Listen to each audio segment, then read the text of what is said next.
ગમે તેટલું મોટું દુઃખ કેમ ના હોય, ચિંતા ના કરતા, કારણ કે દરેક દુઃખની પાછળ છુપાયેલો હોય છે ઈશ્વરનો કોઈ ઊંડો સંદેશ.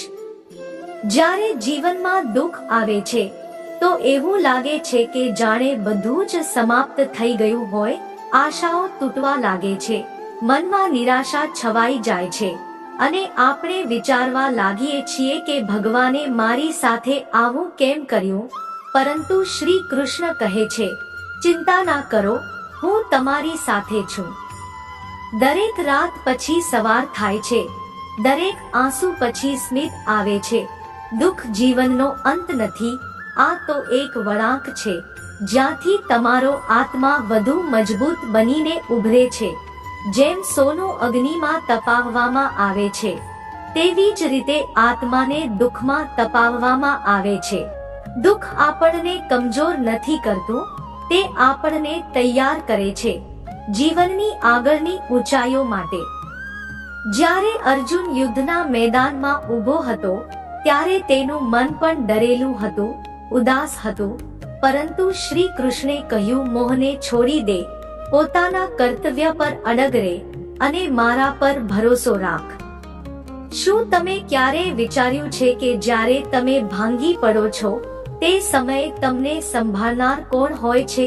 કોઈ બીજું નહીં, એ પરમાત્મા જ હોય છે જે આપણને અદૃશ્ય રૂપે સહારો આપે છે.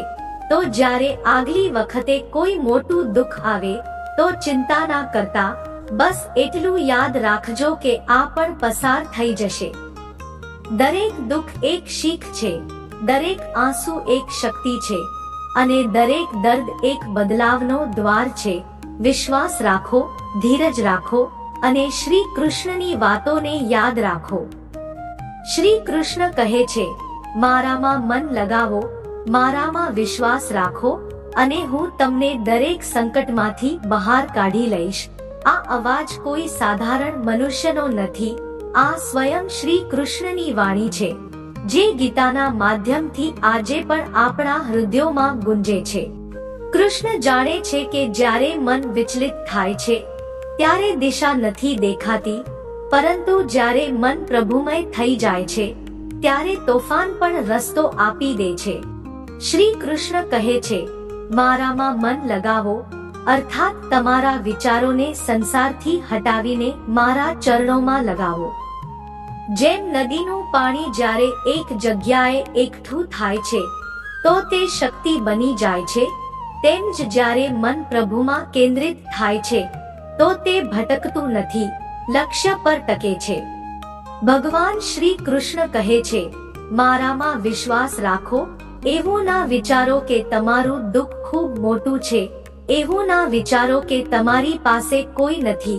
હું છું, હું તમારો સાથી છું, તમારો રક્ષક છું, તમારો માર્ગદર્શક છું, પરંતુ હું ફક્ત તેનો જ સાથ આપું છું જે મારા પર પૂર્ણ વિશ્વાસ રાખે છે.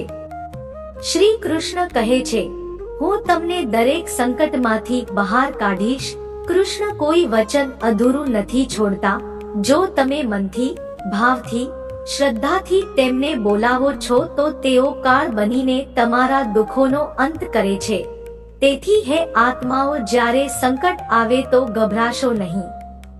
જ્યારે આંસુ વહે તો એકલા ના રડો, બસ આંખો બંધ કરો અને કહો, હે કૃષ્ણ, હું તમારો છું, તમે મારા છે.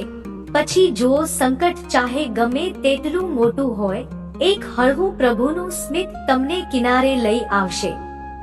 કૃષ્ણ કહે છે, ભક્તિમાં ડૂબી જાઓ, હું તમારો રક્ષક બની જઈશ. વિશ્વાસ રાખો તો હું અસંભવને પણ સંભવ કરી દઈશ. જો તમારા જીવનમાં પણ ક્યારે આવો સમય આવ્યો હોય અને તમે પણ પોતાને એકલા મહેસૂસ કર્યા હોય તો આ વિડીયોને દિલથી લાઈક કરો અને કોમેન્ટમાં જય શ્રી કૃષ્ણ લખો અને તમારા હૃદયની આસ્થાને ઉજાગર કરો.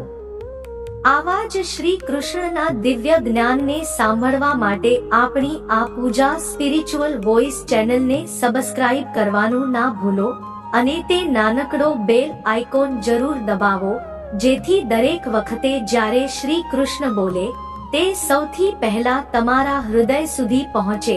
કારણ કે જ્યારે તમે પ્રભુને યાદ કરો છો તો તેઓ તમને નથી ભૂલતા. જય શ્રી કૃષ્ણ.